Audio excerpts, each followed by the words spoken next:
Everyone, Complex back with another video, and today we're back to Warframe and we're going to talk about the avionics system that came with Railjack. Now, a couple of important things to note. The first is that you can only access the avionics system if you yourself own a Railjack. So you have to have completed the Rising Tide quest and all of the prerequisites that go with it and have completed building your Railjack. Another important thing to note is that the avionics system is ship dependent. So unlike the intrinsic system, which is Tenno dependent, so it doesn't matter whose ship you board or anything like that, your intrinsics always go with you, your avionics just apply to your ship and your ship alone. So if you board somebody else's ship or you get into a public matchmaking group and you're not team leader and you're not on your own ship, their avionics are going to apply in that situation. So that is something to bear in mind when considering going into some of the higher level zones. If your ship is really decked out, ready to go, it might be one to take in. If your ship isn't very decked out and not very ready to go, you might want to consider hopping onto a friend ship instead. So in order to access the avionics system, you're going to want to head over to the Configure Railjack console, which is in your dry dock of your dojo.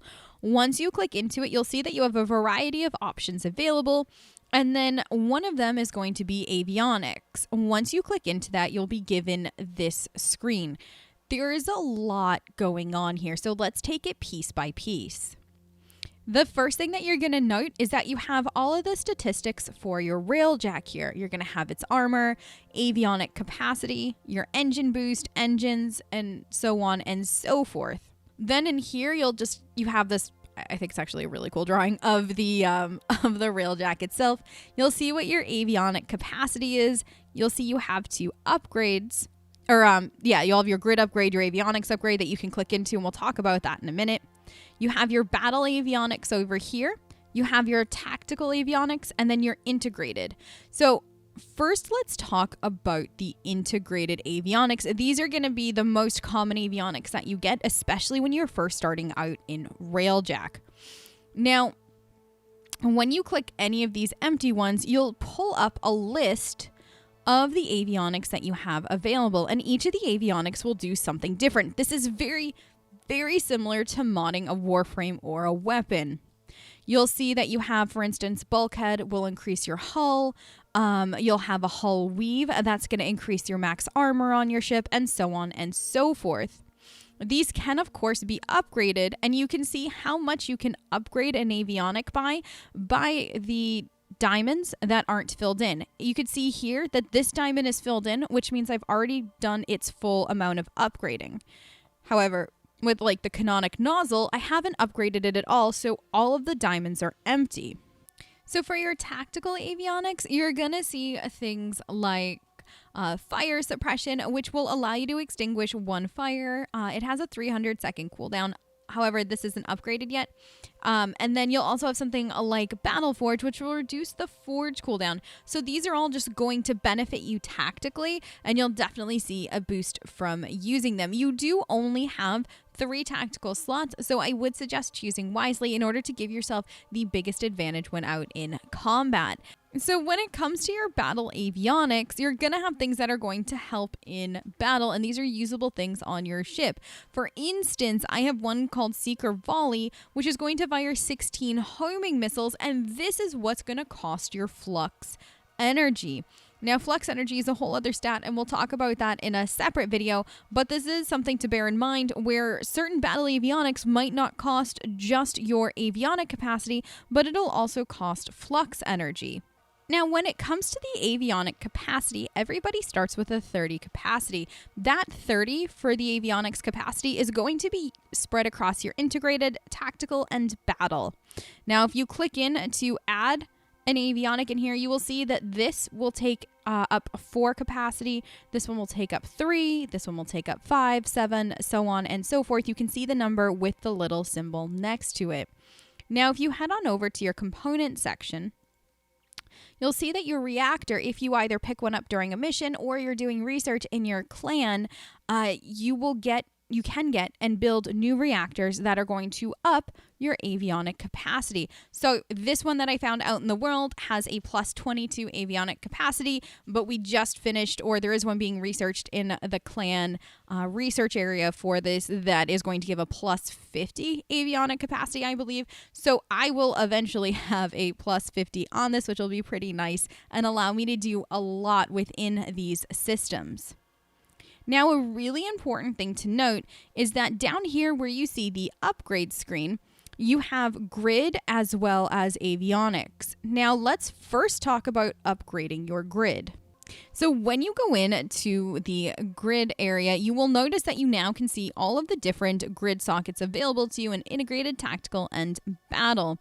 You'll also notice that you can now see these tiny little symbols under each of the grid sockets. Some of them for me are filled in, some of them are not, just because I've already started the process of upgrading my grid sockets. Now you can see as each one is colored in, that is how much I've upgraded the socket.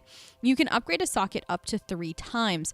Now these grid sockets do cost diorite, which is a material that you'll get out in Railjack missions or from scrapping certain things within this system. And when you upgrade a socket, it will increase the stat of any avionic slotted into it, which is actually pretty cool. This is a fantastic way for you to increase the ability of one of your avionics without it actually costing more within your avionic capacity. So if you don't have a ton of the higher end avionics, or you're just not ready to upgrade one of your avionics even further because you don't have the avionic capacity, upgrading your grid socket instead is going to be a fantastic way to give yourself a bit of a boost. Now, when you do the first upgrade, it is going to cost 200 diorite. The second upgrade is going to cost 600 diorite. And then your third upgrade is going to cost 1800 diorite. And there are quite a bit of slots to upgrade. So that is something to bear in mind as you go forward. Now, when we're back here on the main avionics screen, you can actually see under some of these grid sockets, the ones that I've upgraded and the ones that I haven't. If, for instance, I click in and I put in a bulkhead mod into a non-upgraded slot, it says when I hover over it, it's going to increase my hull by a plus 24%. However, if I click in instead to a single upgraded slot for the avionic, it's going to instead increase my hull by 48%, already making this a worthwhile investment.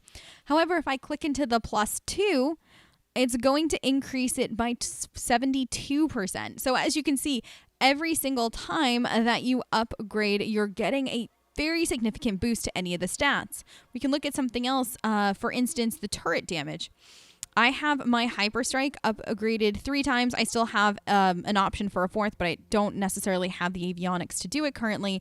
Normally, it would only do 38 damage. If I put it into the singular upgraded slot, it will give me 47.5% damage on my turrets. And then lastly, if I put it into the twice upgraded slot, it would give me a 57% upgrade, which, I mean, that is going to do a significant more amount of damage than the normal 38% that it would do at its base. So as you can see, the different avionics are going to increase a little differently, so just bear that in mind. Not all of them are either going to double or anything like that. So make sure that you're looking at exactly what you're putting into your upgraded sockets if you don't have a ton of them, to make sure you're maximizing whatever you're putting in there. So when you click into the avionics screen, you're going to see all of the avionics that you have available to you, as well as how much diorite you have in stock.